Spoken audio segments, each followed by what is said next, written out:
Today's guest is Adelaide legend Tracey Tito, who is the skipper and producer of the first all-female fishing show, Get Hooked with Team Just a Girl. She is also the business owner of Fishing Trips with Skip. Tracey is not only the skipper, but also the anchor for the Just a Girl crew. She happily shares her knowledge, experience, and she loves organising events that bring the fishing community together. Tracey, welcome. I am thrilled to have you on the show today. Thank you. I'm happy to be here. So we met recently at a local community event, and it took me, I don't know, a millisecond to understand that you're an incredible human being, and my favorite part, that you're a change maker.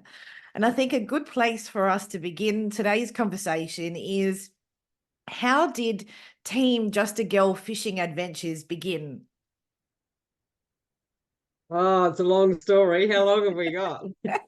I'll try and break it down a little bit.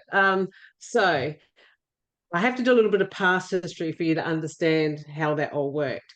So I'm originally from New Zealand. I'm a farmer's daughter with 4 younger brothers. So I grew up hunting and fishing and riding motorbikes and that sort of stuff. So we moved over to Australia, my husband Kev and myself and one the oldest child, back in 1986. And Australia is such a big opportunity that if you want to put one foot forward and put your hand up to take a risk and do something no one else wants to do, it is definitely the land of plenty and opportunity. And I believe that still exists today. So I went into a white collar world of financial planning, and I had my own business for about 30 years. The GFC turned everything upside down, and I didn't sleep for 3 or 4 years. And from there, I got sick and I ended up with cancer. To me, it was a great place to be. Like, I actually welcomed this cancer because my life was so shit, I just wanted to die anyway. And it was going to give me a way out. So I'm like, yes, you beauty, no treatment. See you later. Lots of insurance money there. You guys are going to be great. The kids were like at that upper end of school, so no worries there. I'm out. Didn't go down very well with the husband or the kids, as you can imagine.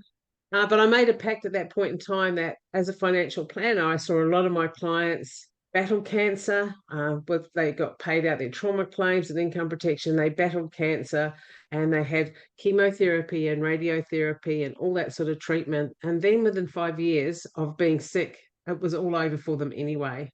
So I was hell bent on not doing that 5 years of being sick.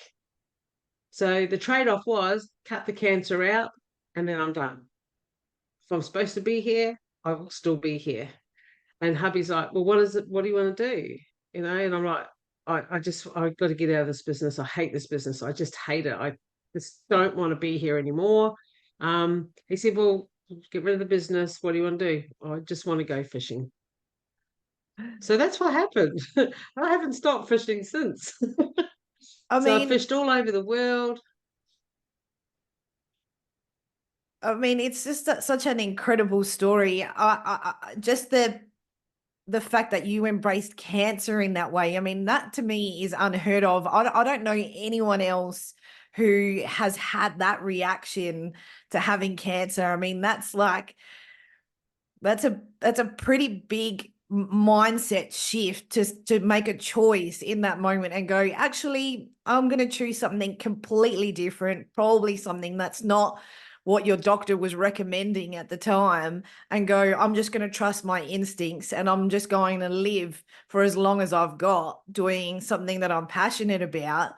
And I think that's incredible. Just that part of your story to me is a game changer, and is one of the things that makes you a change maker for sure. You know, I hear every day, and you probably hear it too, people say, oh, you only live once. Well, that's not true. That's a lie. You only die once. And there's no reason why you can't change the way you live every day. The biggest thing for me was I stopped chasing money. Yeah. Today, I don't care about money at all. In fact, there's some days at the end of the week where there's no money in the bank. But you know, when I really need anything or I really need some money, it just kind of arrives. You know, it just rocks up somehow. And that was the biggest change. And it's one, like I find with a lot of stuff I do, I have a lot of people say, oh, I'd love to come with you, but I can't afford it. It's like, oh no, that's the excuse. You don't really want to come, So it's like, to me, it's just, I just commit myself 100% to anything that I get in my head. I say to my crew, Team Just a Girl crew, and I'll come back to how that started in a moment.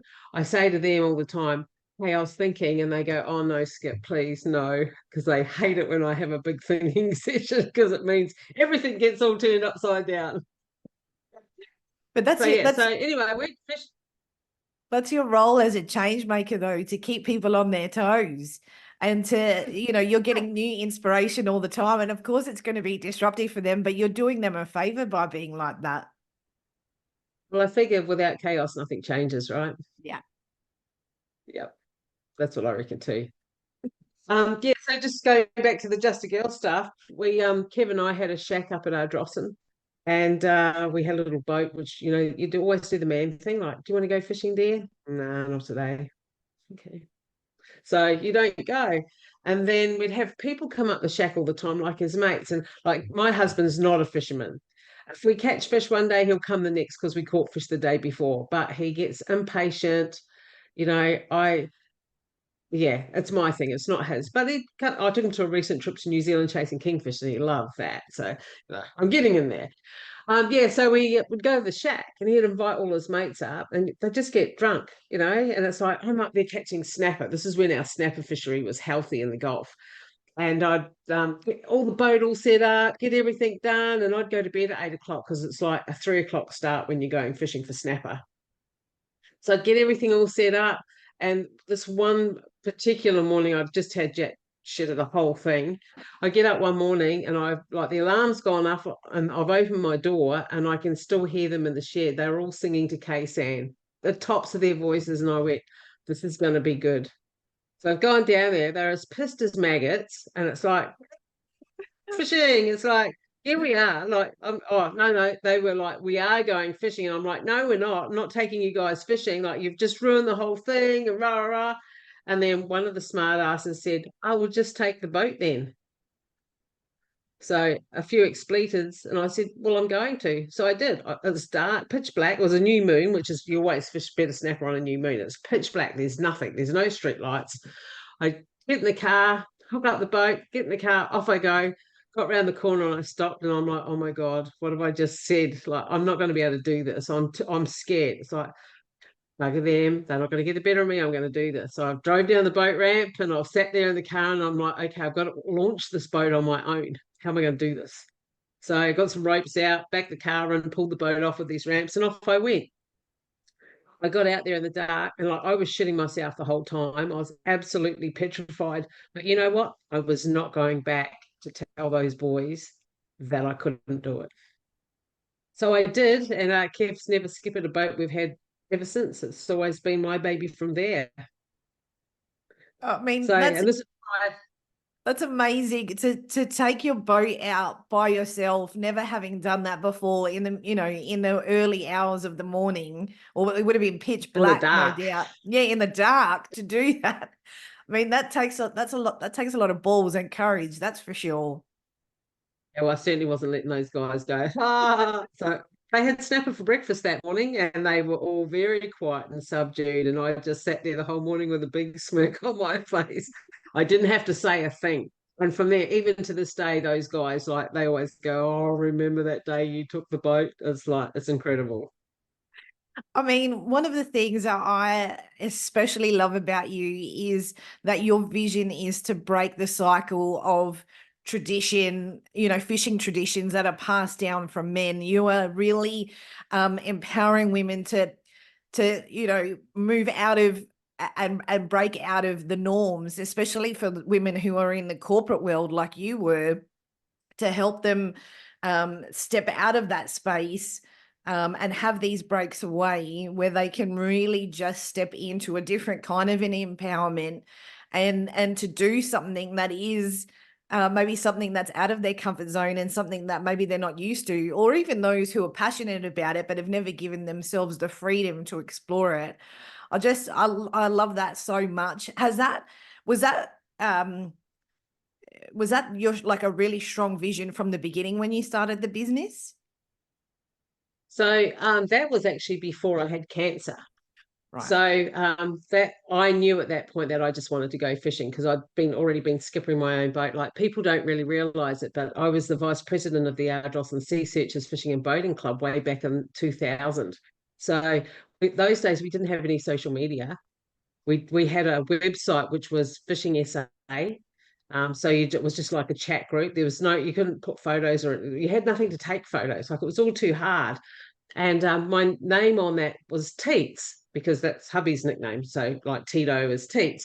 So for years, I was the Ardrossan reporter on there. And then about 5 years down the road of that, they had a barbecue in Adelaide at Benithan Park. And Teets, are you coming? Yeah, I'll be there. Right? They had no idea I was a female. So they embraced Kev like, oh, Teets. And Kev's like, no, her. What?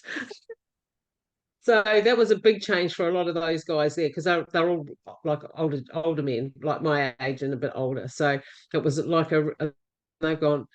My credibility was there. It didn't matter if I was male or female because of the information I'd imparted and all that sort of stuff.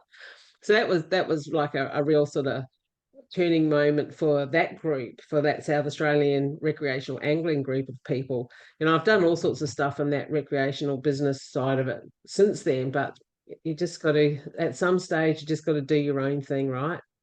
Of course. And just because there's an internal knowing, there's something that it, and I think all entrepreneurs have this, there's a burning and a yearning on the inside that you can't quite explain. And you just, whether it, makes sense to other people or not, doesn't matter. You've just got to do it. And a lot of the time people think that you're crazy. My family definitely do. But that's how I kind of know that I'm on track. When I'm rattling their cage, I know Yeah. that I'm actually on the right track and I'm doing the right things. But I love the way that you are breaking those norms, and the fact back then that you didn't have social media the way that it is now. So they just assumed that you were a male, and then you just broke that down when they met you and they realized, actually, no, you're not a male, you're a female and can do that, in such a successful way, and probably in a way that they had that, in a better way probably than what they would have had before. You would have just brought this beautiful fresh energy in. I just love that. Yeah. I mean, And here's go the on. kicker to that, right? So if I was face to face with anyone, like we'd go to a barbecue, because like being a financial planner is a pretty social thing, right? So we'd go to a barbecue and the guys that all talk to Kev, because I was one of the first female planners in Australia. I was a financial planner in 1989. I was only in my early 20s. There were no one else. I'd get an underwriter ring me and ask for Mr. Tito. It's like, what? So I've always been in that sort of role. So we'd go to barbecues and stuff and functions, and I'd get asked, whose PA am I? Right? The boys would start talking about fishing, and I would go, oh, yeah, we got some snapper out of Ardrossan last week because this is my two worlds colliding. And they'd go, oh, okay, and dismiss me. So I would walk away and go, what would I know? I'm just a girl. Yep. Which is where the Team Just a Girl name came from. I love that so much. And I mean, it has such a strength to it, and also it's just easy to connect with the work that you're doing when you hear that, when you see that, and when you're reading about the fishing adventures. I just love that so much. And it's a really, I mean, fishing is a sport, so it's a really great way for women to get out in nature and reset the way that they're thinking about things too. I know when I've gone fishing with my dad, my family have a property out in Port Victoria in the York Peninsula here in Adelaide, and I love going out there and we go fishing, and it's just, I mean, there's just something about the peacefulness because he's really gentle and really in the zone when we're out there. And so it's just this space where you can just completely surrender, and you're just doing something that feels free. Yeah, very true. When I was first diagnosed, my oldest girl, Renee, her and I set on this mission to go fishing everywhere we could. So we sort of fished all over Australia, and then we got to the stage like we can't just catch more fish. We just can't keep killing fish every week and putting them in the freezer. We need to, and giving them away, right? We need to do something with this. So we ended up joining the Game Fishing Club of South Australia. So that opened our whole eyes up to a whole new thing where we now all of a sudden we were catching fish with light line. So instead of like braid of 100 kilos and all that sort of stuff, we were starting to catch fish, and we wanted to go offshore chasing tuna and, doing like some epic shit. And yeah, so that was the start of that. And we joined the club just before I had my first cancer surgery, and I had a kidney removed, and it was like I was pretty scarred up. And I said to my specialist, that was in the January, and I said to him, I'm going to go on a fishing competition in March, early March. Is that okay? And he's like, yeah, I can't see a problem with that, love. So we drove to Port Lincoln, took the boat offshore on huge big swells for 5 days in a row, took out the Game Fishing Club tuna comp, and yeah, I was like a whole world of pain every night and every morning. So I'd take endone to go to bed at night, and Renee would have to lay me down because we had stretchers, and I couldn't get up and down because I still had all this scar tissue. Anyway, we got through that, and I was just hammered at the end of it. But we got through that, and I had my 3 months checkup, and he's like, geez, your core muscles are responding. Like, what's going on here? I said, oh, I've been fishing. And he's like, fishing? How does that build your core muscles? Like, when you're standing in a 3 meter swell with a 20-kilo tuna hooked up, he's like, show me the pictures. So it just depends on concepts of fishing, doesn't it, really? It does. I mean, yeah, again, the fact that you just gave yourself permission to get out there, even though you weren't, at 100% from a health perspective. Most people would retreat, would give up, would lie down. They wouldn't challenge themselves to, again, explore a different mindset. And not only would your core have strengthened, but your overall well-being would have changed as well. So your recovery would have happened much faster because of the way that you were thinking about things, and not letting the cancer and the surgery and all the typical things that come along with it grind you down. You just went straight back into your joy. And that's what living life is. That is why there are so many people that are unwell, because they're doing jobs like you were in the corporate, and like a lot of people who are getting sick from just a complete and total lack of joy. And I love that you just kept challenging yourself to step back into it, even though things were, the odds were sort of set against you in a lot of ways. I just think that I mean, that's so inspiring. I'm a big I'm a big believer in the universe, right? So it's like these things, like if something's not working and you don't change it, you're going to keep getting knocked on the door, right? So you got a path. This is your path. This is where you're going. But if you take the wrong path, the universe will eventually kick your ass so you get back to where you're supposed to be, right? It'll either make things fail, it'll make you sick. But we as humans, unfortunately, we have this thing called um what's it called, self-will. So like we have this thing, and we actually sabotage ourselves every single day. You just got to, I look at it and go, okay, so we've always got a balance, right? So it can't be good all the time, and I get my ass kicked from time to time as well. It's always a bed of roses. But when I go, well, if that's the balance for this greatness happening, I'm happy to take that balance, and then you just move on. I believe we're all here with so many things we have to do. I just keep my list chock-a-block. Yeah, I mean, and that's what it's about, living and enjoying things to its maximum. And you're right, things can't be good all the time, because without the contrast, you wouldn't know what joy is. You have to have some sort of challenging times and some shitty times so that you can really experience joy in its full capacity, and it's about that balance. And for growth, you know, the wheel moves. So you know, what goes up must come down in for you to move ahead. And sometimes it's fast and sometimes it's a bit slow. Sometimes you're sort of stuck in the shit for a bit longer than you want to be. But if you are determined and you keep digging deep, and you keep you stay open to what the universe is trying to teach you and how it's trying to lead you forward, then it's going to move much faster. And that's my philosophy as well. You know, the universe will supply you with whatever you need.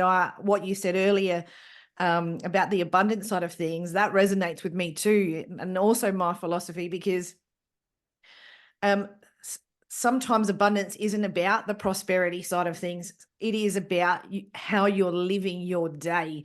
Does your day feel joyful? Do you feel free in your day? And a lot of people, they might have a lot of things, a lot of, you know, material things, but there is no joy. And, you know, if I had to choose the kind of life that I wanted to live, and I do get to choose because I work for myself, but you know, if you had the choice, I think more people need to think about that as a concept. And I think our world is slowly moving to that, but we need definitely more people to be more courageous in that space. What do you think about that?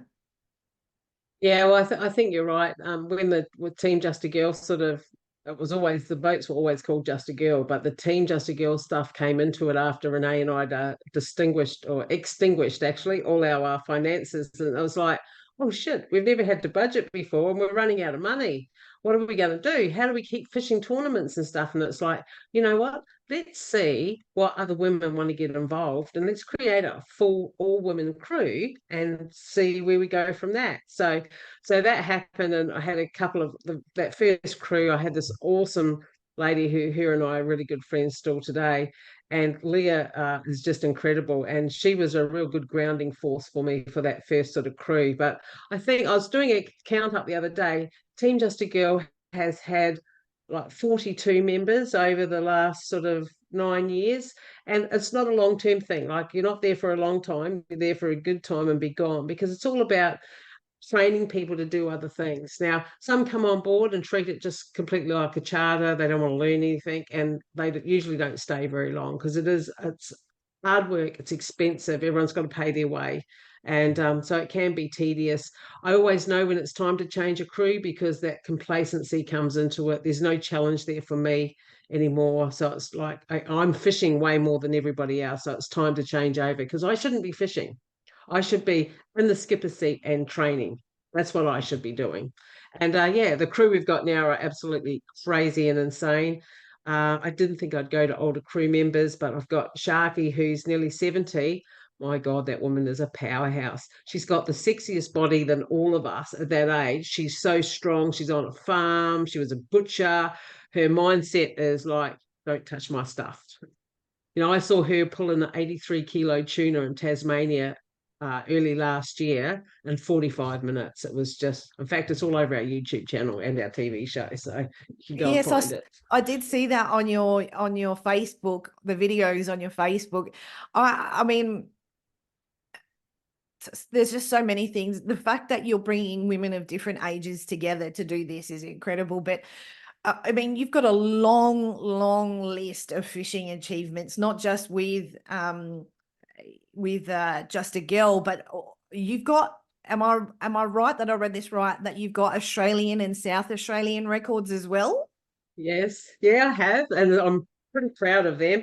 Particularly my little gummy shark, so a 30.82-kilo gummy shark on 4-kilo line class. You know, if you floss your teeth with that more than twice, it'll break. The line, do you mean? Yeah, so the fishing line, 4 kilos of force, and it's broken. So that's what that was caught on. Wow. And so do you, That's game fishing. I love it. when you catch those sharks, do you throw them back?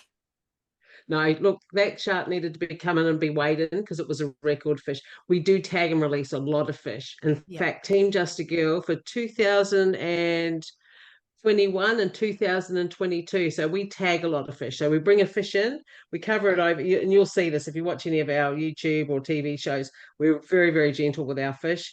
In fact, we love them like a puppy dog sort of thing. So we bring them in, we cover them over, we measure them because we need that for research, and then we put a tag in them and we put them back in the water. So they don't even know they've been on board the boat.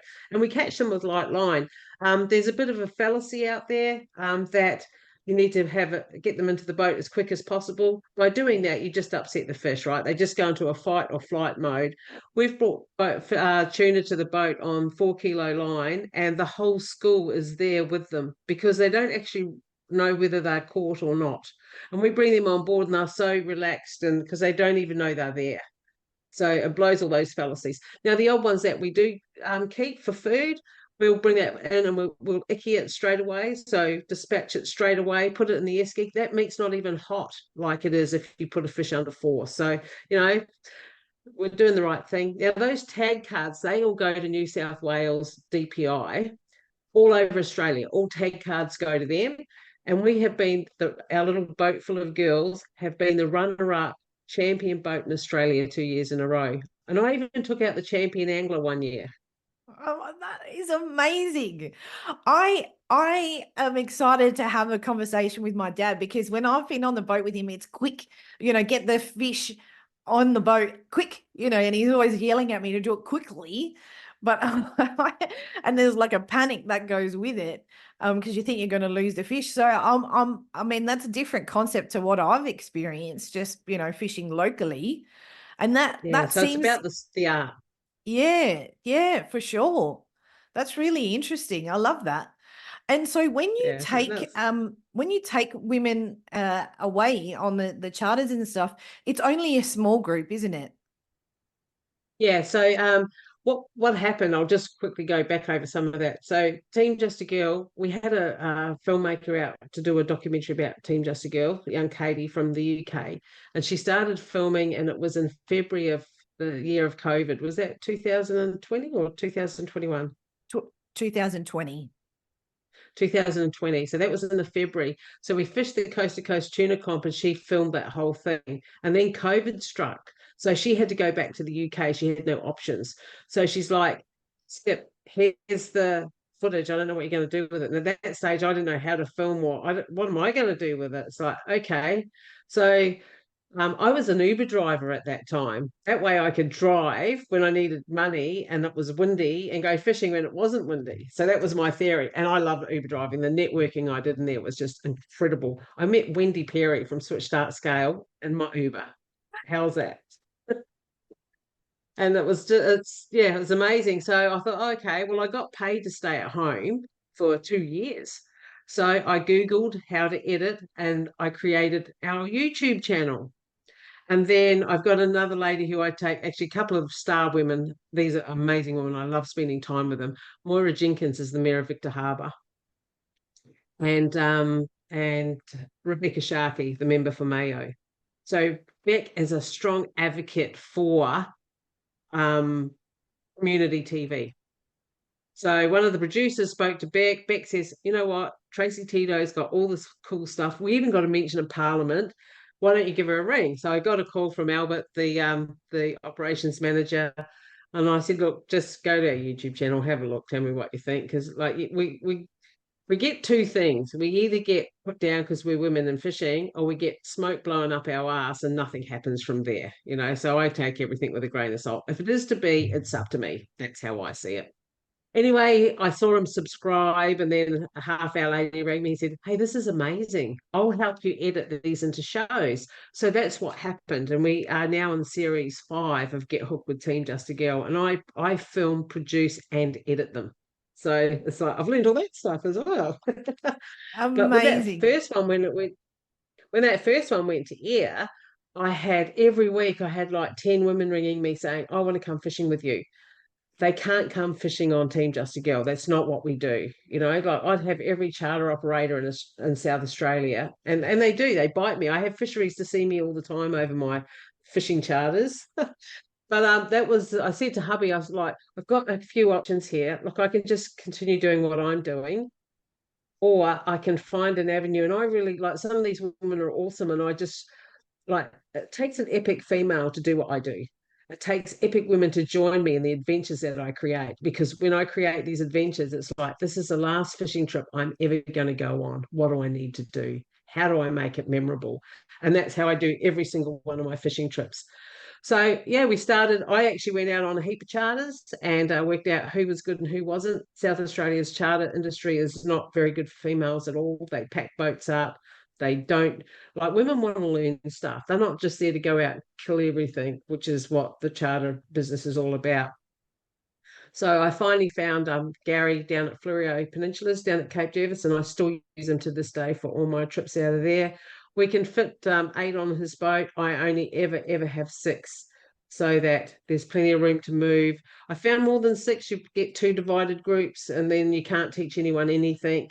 And yeah, so 6 is just perfect. When I do the other trips away, like we've just done Fiji, I did New Zealand last year, just come back from Fiji actually last week, and we had 2 boats of 4 or 3 on one boat one day, and we just changed them around.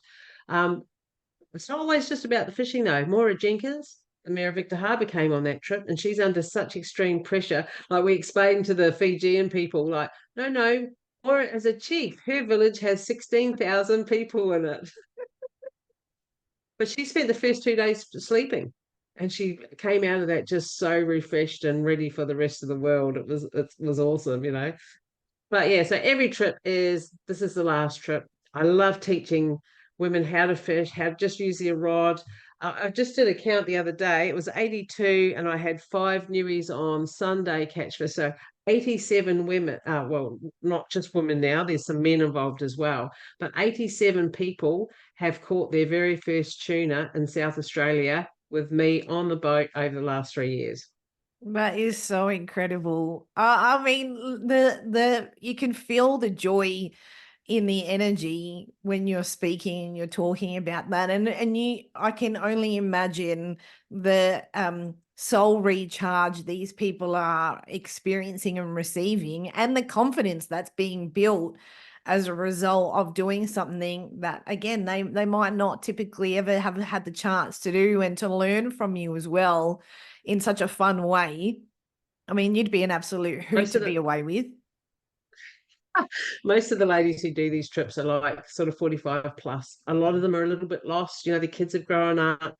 Their marriages may be broken down as well. So they've been used to like not achieving jack shit.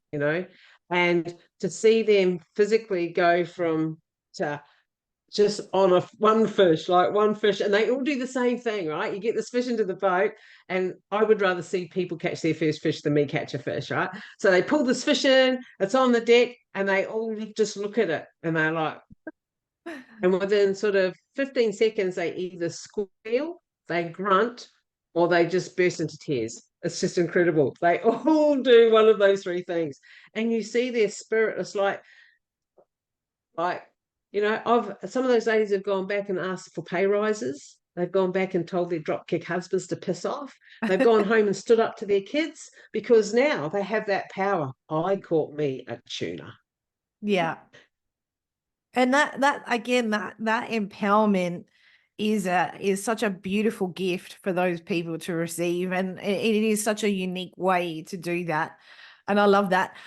I in our conversation when we met, you told me this story, and I'll be mindful that we can't go into the full detail of it, but it is a story about integrity, and it remained with me, and so I wanted you to tell that story about how you were offered a TV series with a prominent station. We won't say which one, but a very prominent TV station. And they asked you, I don't know how much of this you can say now, but they asked you to do some things that just didn't sit right with you. And it was it just strengthened your resolve about why you're doing what you're doing. Can you share more about that story? Can you tell it? Yeah, I can. Look, Fishing Trips with Skip is now its own TV series. It's just gone to air, and that was what was supposed to go to air on public TV, I suppose you could call it. So that's why it was so long in coming out. But even with the Team Just a Girl stuff, so I've been sort of meeting on and off for a little while with these people, and I ended up having a big meeting with them, and the girls were all pumped. We're like, oh, this is it. We're going to start getting paid for our show, and it's going to make our fishing cheaper, and all of this, like, how yeah. Anyway, it's still going to happen. I don't know when, but it will. The universe will deliver it when it's supposed to happen. But I have a very, very big pet hate for fishing photos of women scantily clad. Like, I could be holding a record 100-kilo fish, and a young girl with a boobies hanging out can have a little tiny thing like this, and she'll get 1 million likes and I'll get 3. Right? It saddens me that the fishing world, and it saddens me that young girls are still doing that. Like, anyway, I got into this meeting, and they liked everything that we do. And one of the questions was asked, like, maybe to help, maybe you could get some younger crew members. And I knew exactly where it was going. And so I looked at this guy in the eye, and I can't tell you what I said, but I asked him to show me his, and the abrupt word for it as well. It wasn't nice, and he got all fidgety, and he didn't like it at all. And that I blew it. Like, the conversation just finished. I was out the door. I got back to the girls, and I'm like, I'm so sorry, girls. I just us up. What did you do, Skip? I told them, and they were like, good on you. We don't care. So we're still waiting for that opportunity to get onto free to air. Like, our shows are amazing. They're more like, we catch 100 fish in each show, not just one. It's not boring. You do get hooked with Team Just a Girl when you start watching our shows. They're awesome. They are awesome, and the unabridged version of that story, the in-person story, was so funny and so epic. I wish we could say it in more detail, because it was definitely much more animated than that, and I was pissing myself laughing. Oh, it was. Because, to challenge, especially a man, to challenge somebody who is asking you to break your integrity and your philosophy and your values for some money, for what seems like an opportunity.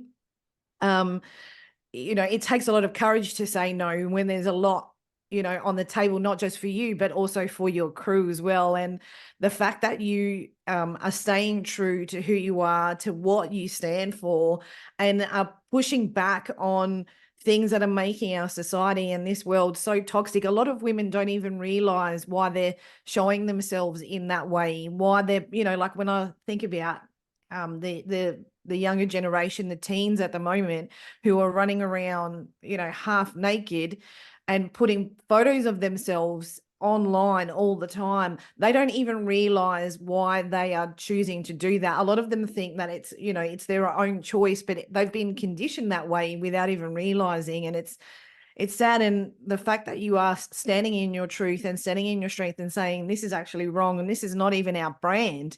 This is not even the point of this show. This show isn't for we don't need another show where people are hanging out in bikinis with their boobs and their butts out. That's not what this is. And when you watch the show, you're drawn into the story, you're drawn into the essence rather than just the visual aspect. And that's I just love that even more. And that's one of the other reasons why I wanted to talk to you. That story alone, that you won me over with that story for sure, because we need more. I'll fight for all those girls out there. Yeah, and we boobs need or little boobs or no boobs. For sure, we need more people like that. Displayed. Yeah, I mean, there are lots of people that sell out, and you see that with a lot of people who are in the spotlight, who actively sell out, and their integrity goes out the window, and they forget their values, and they forget why they're doing things, because they think that it's a quick win and a quick way to make some money. But that's not what life is about. And so the sad thing is that like Kevin and we've got 4 girls, four daughters and one son. So the youngest one's the son. He's just turned 27, right? And that younger male generation aren't interested in looking even, because it's not something sexual for them, because it's everywhere in their age group. That's what they've seen.